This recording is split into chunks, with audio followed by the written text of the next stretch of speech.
business comprises intralogistics, clean room, automotive, airport, auto wash, and electronics. We are continually introducing innovative products to fulfill the wide-ranging needs of our global customers.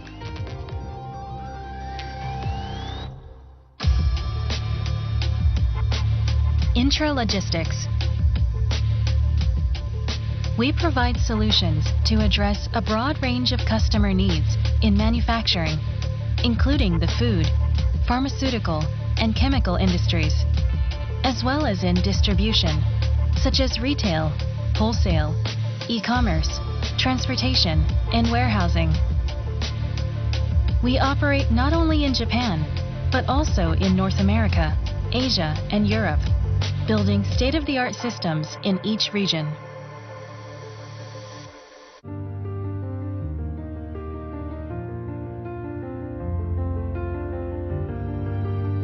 DAIFUKU is committed to making further progress through flexible and creative ideas that remain unconstrained by convention.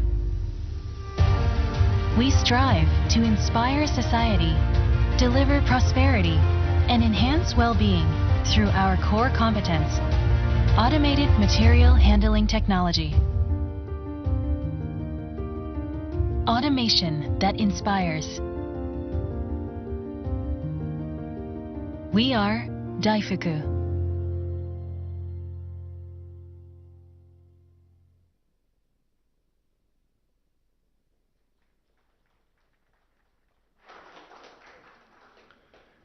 I request Maganti Gopinath Garu to come onto the dais.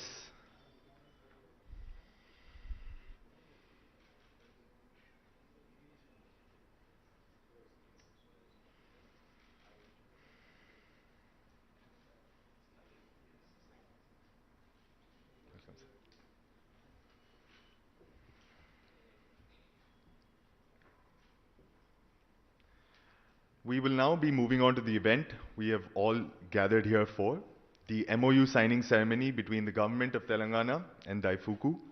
I request our Managing Director, Srinivas Garimella Garu, and Executive Director, Naoki Ando-san, to accompany the Minister of MoU, IT and Industries of Commerce, Shri KT Ramarao Garu, Principal Secretary Garu, and Vice Chairman and Managing Director of TSICs.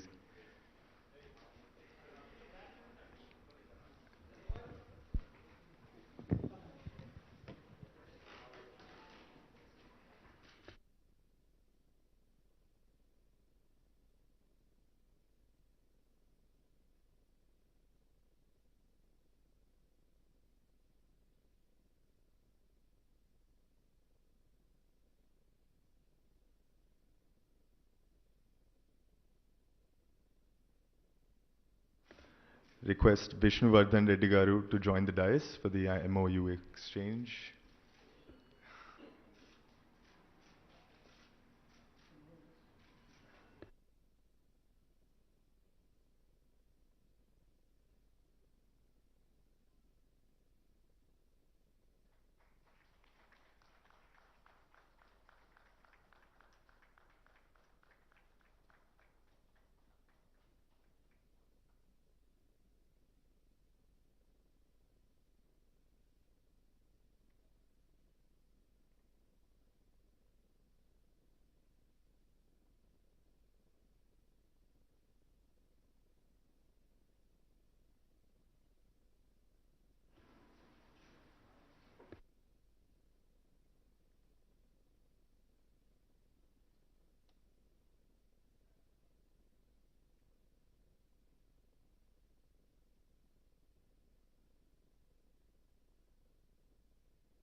Request everyone to take their seats.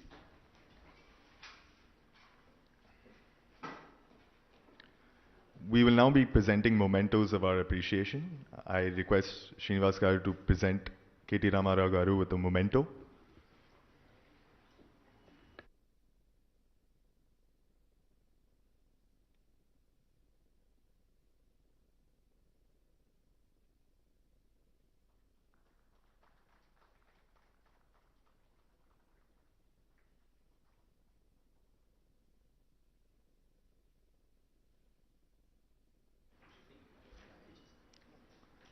I request Andosan to present Jayesh Ranjan Garu with a memento.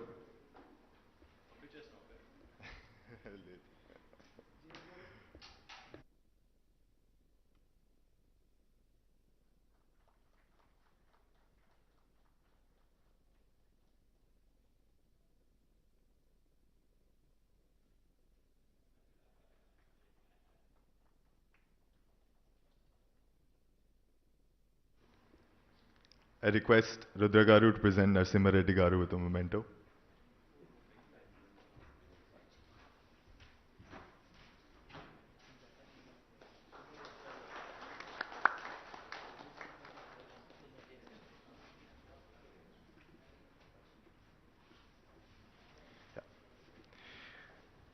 I kindly request Srinivas Garu to speak on DAIFUKU's plans moving forward.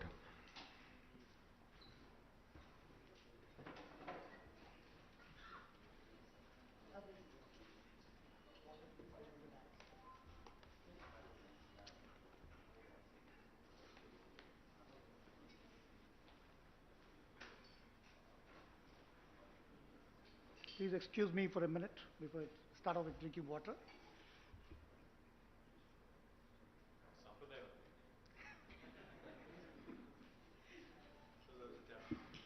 Yeah. Yes. Good morning. Sri KTR Garu, Minister, Jayesh Ranjan Ji, Principal Secretary, Narsimha Reddy Garu, TSIC Vice Chairman MD, my co-director Naoki Anderson, MLA Garu, Gopinath Garu, distinguished guests, ladies and gentlemen, a very happy and a warm welcome to all of you on this momentous occasion for both Telangana government and Vega. Last few years we have seen, I'm going to typically speak about DAIFUKU, what DAIFUKU has done or planning to do to transform the landscape, industrial landscape for India in terms of automation. India is a large, diverse country. It's in the top 5 in terms of economy, but in terms of per capita, it's in the bottom 30%. And that throws up challenges for manufacturers. This is what we have come to address. In India, manufacturers are a big challenge because we have diverse population wanting different needs, but the volumes are not large enough individually, but collectively large enough. So then what happens is, for a manufacturer, he produces one type of a smaller number, but the number of types is very diverse, and that brings in the complexities of supply chain. What happens here is, it's a logistic nightmare for a company to ensure that the right product reaches the right consumer. This is where we step in, DAIFUKU steps in, to bring in, to address this complex nature of automation, because volumes don't justify automation investment. But we need to do that because, like, sometimes we find the wrong product from e-commerce companies, Amazon coming to us or Flipkart coming to us. This happens because the volumes are not big enough to automate it completely. So they go in for smaller automation. That's one of the reasons that DAIFUKU thought that India is now growing, the volumes are going to pick up in each segment, each SKU, and that's where we're going to step in. This typical nature of India calls for a lot of engineering capabilities, a lot of skilled manpower to address these challenges. DAIFUKU is world's largest, top metal handling automation company with revenues more than 30, Indian terms, 38,000 crores, with 5 major divisions. 1 is intralogistics, 2 automotive, 3 clean room, 4 wash, auto wash, and 5 we have electronics. We are from the intralogistics division, so we are setting up our state-of-the-art manufacturing facility to bring in world-class Japanese products being manufactured. And the Telangana government was kind enough to give us land at Chandan Valley. That's where we are planning to have this on a fast track. We're looking at something like commissioning in less than 16 to 18 months with the help of TS government to ensure that these layers that will slow us down to be removed. In this particular, I've got 2. Obviously, I'm a fan of KTR Garu, and he's been the largest, biggest brand ambassador of Telangana, and we have seen how Telangana is visibly changed last 7 years. We have seen that with our own eyes. Now here I've got 2 things. Our industry friends are here, from FTC, Bhaskar Reddy Garu, and all others are here. and from TIFF, Sudhir Reddy Garu are there. All, and Yeram Raju Garu, whom I admire, all these gentlemen who've been evangelizing manufacturing in Telangana. Here I've been with them for the last 15, 20 years, know them very well, know them personally. A couple of things that we need to look at, sir, for manufacturing especially. We need to bring in a manufacturing culture. I honestly would like, in what way I can be of help, please let us know, but we would like a couple of Ameerpets to be coming up for manufacturing. Ameerpet has, in a way, helped IT industry revolutionize. Right? They reskill, they upskill. The quality of skilling, let's leave that aside, but at least there is something available for people to reskill and upskill. So something like that is what we're looking at across. I mean, of course, TIF is working towards making that skill center.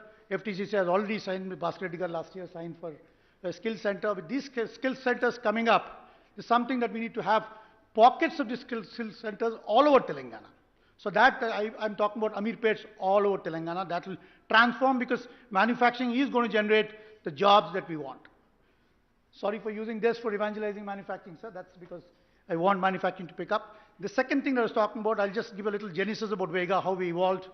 My colleague, my co-director who started companies here in the audience, Sai and I started about 19, 20 years ago as a micro industry in Cherlapalli. We asked for a certain amount of land, we got some of it. Within 3 years, we outgrew that. We had to approach TSIC for another land. Obviously, land next to it was not available, a little far away, but we took it because we're growing. Few years later, we ordered much more land. They said, Cherlapalli is full. Please go to Pasha Malaram. Went to Pasha Malaram, and now we're filled. There's 5 acres of Pasha Malaram. There's choco block. There's nothing there. Boxes outside. Now I've asked for Chandan Valley. In this, what I'm trying to,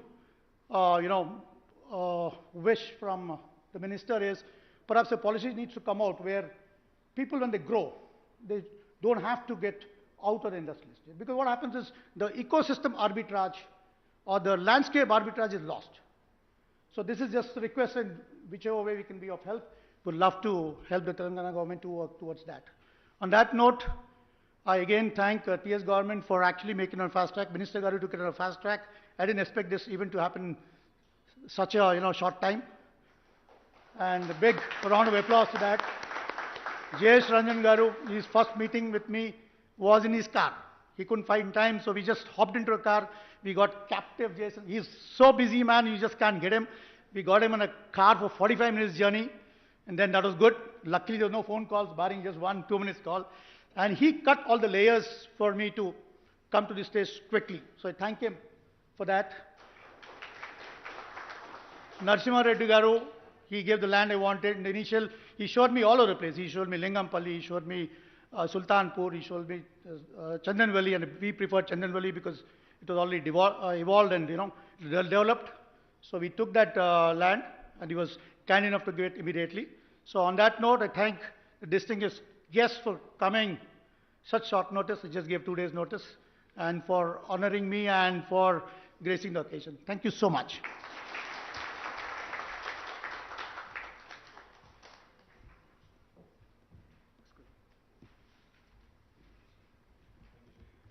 Thank you, sir, for highlighting the roadmap of DAIFUKU's future in India. I kindly request KT Ramarao Garu to say a few words. Thank you, sir. Thank you, Aditya. Thank you, Srinivas Garu, for inviting us. Thank you, Ando-san, for joining us. Principal Secretary Jayesh Ranjan, Jubilee Hills MLA Maganti Gopinath Garu, TSI CMD Narasimha Reddy Garu, to all the distinguished gentlemen in the gathering that I know, Sudhir Reddy Garu, Bhaskar Reddy Garu, Eram Raju Garu, and there's plenty of other champions and doyens of the industry, Hyderabad and Telangana industry. My compliments to all of you, and also to my friends from the media. This is indeed an excellent occasion to celebrate, and that's the reason why we wanted to make it happen sooner, Srinivas Garu, because the world at large, and especially post-pandemic, all of us need more and more infusion of positive news and good news. So DAIFUKU coming to Telangana and setting up a brand new factory with 450 crores of investment, providing employment to 800 people, 800 plus people, was indeed something that we wanted to celebrate. So my compliments to you, the entire team of DAIFUKU, on choosing. You made the right choice, I can tell you. You've chosen Telangana and Hyderabad, you've made the right choice. But just a couple of things. Srinivas Garu seems to be a huge champion of the manufacturing piece, manufacturing ecosystem. I think there's plenty of industrialists in the audience who also are champions of manufacturing ecosystem. Before I came here, I had a meeting with the new US Consul General who's come to Hyderabad, Jennifer Larson. So she asked me a very interesting question. She said, what do you think about manufacturing? What do you think about services? What do you think about the primary sector? As an industries minister, you need to obviously give me your perspective, your state's perspective, and how do you see this landscape changing over the next few years, next few decades? So one of the things I told her, whoever I meet, wherever I meet, whichever industrialist, whichever potential investor that I meet, they have a renewed enthusiasm towards setting up a manufacturing base in India. Especially post the pandemic, post-COVID, where the world has realized that there is too much dependence on China for everything, for bulk drugs, for medical supplies, for everything literally. And when the supply chain was disrupted, I think every single industrialist, be it small, micro, medium or large, was affected in one way or another. So the world has started really thinking about this excessive reliance and excessive dependence on China. You talk to the biggest of the biggest players, the Fortune 500 companies or even the smallest of players, they all tell me the same thing. They all tell you that there has to be a China plus one strategy. You can manufacture in China for China, but for the rest of the world needs, we need to start looking at other bases. Now, because we are similar in terms of our sizes, China and India, 1.4 billion people, 1.4 billion people. So in terms of the workforce, in terms of think force, people will draw that oversimplified comparison and say, if we are moving away from China, a logical thing to go to, logical place to go to would be India. But when a lot of overseas investors, be it Japanese or Americans or Europeans, they ask me, if China is able to do a few things in a certain way, why can't India do it? I only tell them one thing. China is a country which is very homogeneous, which is very unique in terms of how it is structured, in terms of how it is controlled, in terms of how it is administered. But India is very different. India is a democracy to begin with. India is not one, but there are 28 different Indias, if you ask me, because of the federal structure we have. Each state is so uniquely empowered. The makers of our constitution had envisioned India as a union of states. So therefore, each state, and especially the gateway that you choose to enter India through, will determine your impression of India, will determine how easy you find doing business in India. That's the general thought I leave with any of my potential investor. Having said that, when I travel and when I visit countries like the US, Japan and other large economies, I was never more impressed than I was with in Japan.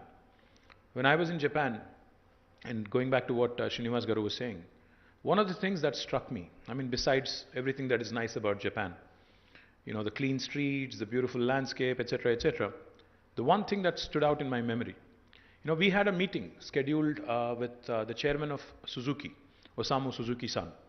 So we traveled all the way to Hamamatsu from Tokyo. We took a nice bullet train. We were there in 1.5 hours. And we were ahead of time, because I know the Japanese are sticklers for time. They're very punctual, right? So I said, I don't want to take chances. I'm meeting a big man, trying to bring him to India, to my state rather. So I was there ahead of time. I was there almost 1 hour ahead of time. Me, Jayesh, my entire team was there. So what we were told was, because we reached ahead of time, they said, he's in a board meeting. Why don't you actually go visit the Suzuki Museum? I'm actually not a big fan of museums. I said, okay, whatever. To kill time, I'll go there, spend some time and come back. So we went into the Suzuki Museum. We were going around. Actually, when I ended up there, it was fascinating. When was the first Suzuki automobile made? When did this happen? When did that happen? It was very, very unique, very, very uniquely positioned, that museum. And I even found one of Chiranjeevi Garu's pictures there. That's a different story. I'll save it for another day. But we were going through the museum. What I found, to my amusement, and which I thought was very intriguing, was there were a bunch of I would say 7 or 8-year-old boys and girls from a school, all in school uniforms, going around the entire museum. I said, this is interesting. I mean, a grown adult like me, I might find this interesting, but what would this be of interest to any of these young kids, especially those in 2nd grade or 3rd grade? Why would this be of any interest to them? So I asked one of my Japanese friends there, I said, what are they doing here? What are the little kids doing here? He said, watch what they're doing. What they've been doing there is, which was so amazing later on when I realized, they actually were, of course, given the tour of the place, shown automobiles and how automobile evolution happened in Suzuki, etc., etc. Then later on, they were led to a kiosk. A kiosk, like the vending machine that we have for soda and other snacks. Typically, that you'd run into in a hotel lobby or in your office. There was one such vending machine where the kid could go and pick the color of the vehicle, the make of the vehicle, customize it, and then click a few buttons, and out would come a car with the kid's name on it, with the specific model he wanted, with the specific thing he wanted.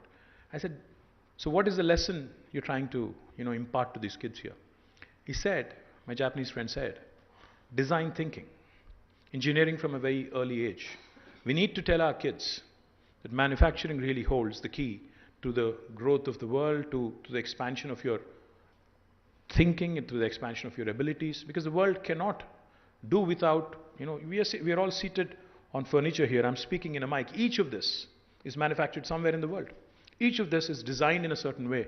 So what they're trying to inculcate in those young kids is design thinking from a very early age, and also that importance that needs to be given to the manufacturing sector.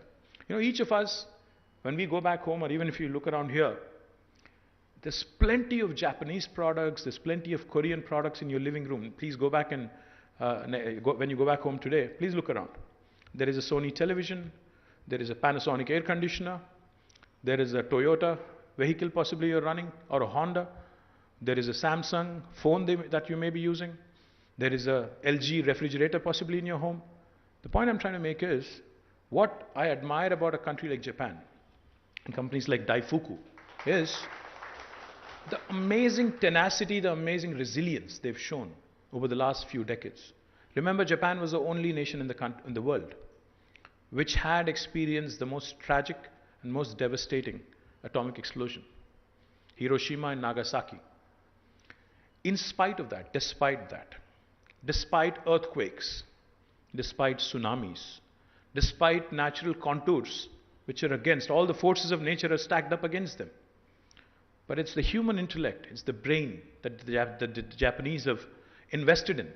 It's the humans that the Japanese have invested in that have really propelled them to be one of the largest economies in the world.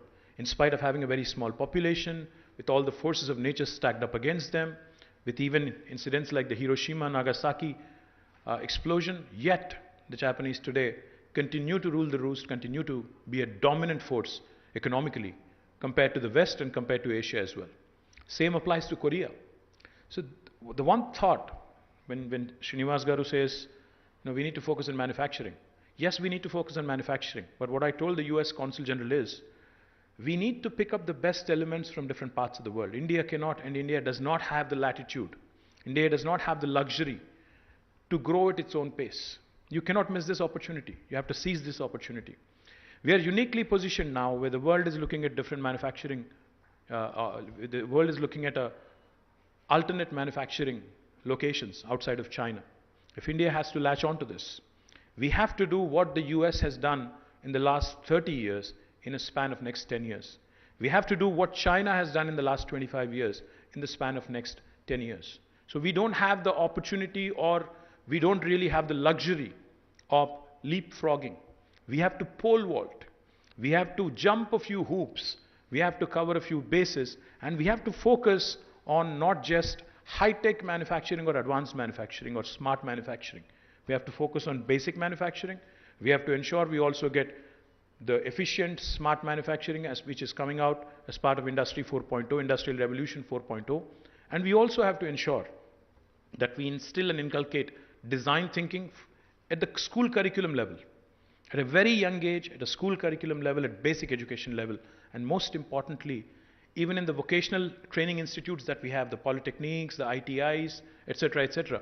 We also need to ensure, in fact, I was talking to Procter & Gamble yesterday, myself, Jayesh, we had a meeting with them. Right after the meeting, when I told them that I want you to enter, and I want you to enter, they have a huge manufacturing facility here where they produce liquid detergent and a bunch of other things from Telangana. So I told them, I want you to actually tag along one of my institutes, in fact, the Triple IT in Basra, where we have some brilliant, brilliant youngsters. I told them, please tie up with them and please create an apprenticeship model where the kid who's studying there in engineering or +2 can actually come over, spend 6 months in your, or as an intern or apprentice in your facility, in your manufacturing facility. And it's a win-win proposition for you and them. Because once you like, what you see, you obviously have the luxury of giving them an opportunity to work with you. And the kid also, the students also get an opportunity to learn. So we need 4 things. 1, like I said, basic design thinking at school level. At a higher education level or vocational training level, we need to ensure an apprenticeship model happens. 3, we need to compete on scale. If you want to compete with the large manufacturing countries like China, we of course need to do, we of course need to create the world's largest pharma parks, world's largest industrial parks, and through which economies of scale are bound to come. I'm delighted Sudhir Reddy Garu is doing something truly unique. With TIF and TSIAC, we are building up one of Telangana's largest industrial parks in Dandumalkapur. I'm delighted it's shaping up really well, Sudhir Anna. Thank you very much. I would wish FTCCI, I would wish CII, I would wish FICCI, I would wish the Japanese also come together and create such large parks. And going back to your point, Srinivas Garu, about how you ran out of space in Cherlapalli and Pashamailaram, we need to learn from the Japanese there as well. They have done some very, very smart things. Either they have gone underground in some cases or they have even gone up vertically. So we need to also do a few of those disruptions and innovations, because land is a very luxurious commodity and it's in limited supply, unfortunately. And it's getting more and more expensive because it's a demand-supply gap, isn't it? I mean, the more the demand is, the more difficult it is going to get for a government to procure land, for you to also be able to get a piece of land at a reasonable price so that, your bottom line is not affected. So my request to all the industrialists in this room here, and this might sound bad coming from the Industry Minister of Telangana, but I'll say it anyway. I liked what Srinivas said about Vega and how he started as a micro-entrepreneur, how he grew from micro to a small, to a medium, to a partner with now DAIFUKU. But if you really think, I was watching very carefully what DAIFUKU does in automation, in logistics. How many companies from India really have really disrupted and have become global names like DAIFUKU or like Sony or like Panasonic or like Honda or Toyota? How many of us really have come out with world-class products which can compete on a world scale? I mean, I'm even talking about the Reliances and Tatas and other big industrial houses from India. We have done well. We have been growing, of course. We're a large country. We have a large domestic market. But how many of these products that we have come out with are truly world-class? When I talk about the Japanese and the Koreans, and when I can mention so many names and say they are truly world-class, how many Indian companies are there which actually can be mentioned in the same breath? Which we talk about Make in India, we talk about a lot of things. We talk about making for the world. But unfortunately, not many of these disruptions, not many of these inventions or innovations are truly world-class. I think we need to start thinking on a larger scale. We need to start being a bit more ambitious. We need to start being a bit more aggressive as well. Because one thing I've seen in the last 1 decade of being a minister, almost a decade now, is that capital is not an issue if you have an idea that can really work. Access to capital is no more a concern. There used to be a time in India when access to capital was a challenge, when the entrepreneurs were having a tough time raising money. But now, I think with the sort of government support, with the sort of capital flow that is coming in, with the world looking at us with renewed enthusiasm, Indian entrepreneurs need to make some bold moves. Indian entrepreneurs, and especially those entrepreneurs from Telangana who are sitting here, please think big. Please think aggressively. Please start thinking of products for the world, not just for India. So I welcome DAIFUKU, I welcome the entire manufacturing ecosystem here, and I am a truly strong believer that we have it in us to make world-class products. We have it in us to provide solutions for the world. So I wish you all the very best, and I'm as the Minister from Telangana, as a state representative, I'm happy to be a partner in your growth story. So I welcome DAIFUKU, I welcome the entire team here. Thank you very much. Jai Telangana, Jai Hind.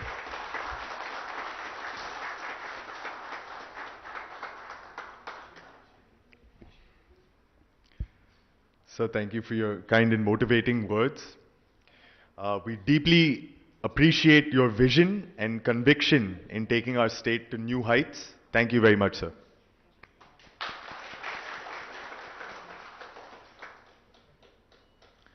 I now request our Vice President of Sales and Marketing, Sandeep Garu, to express DAIFUKU's gratitude for everyone's presence here today.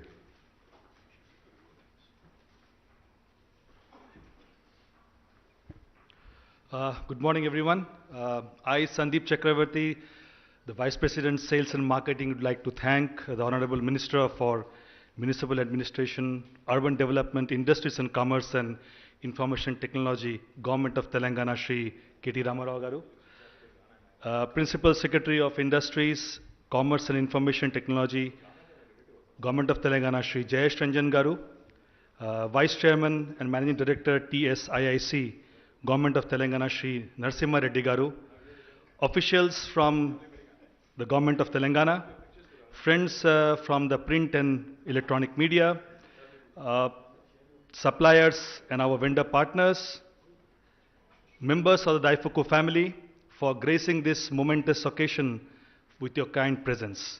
It means a lot to us at DAIFUKU. Thank you all. Thank you very much. Arigato gozaimasu.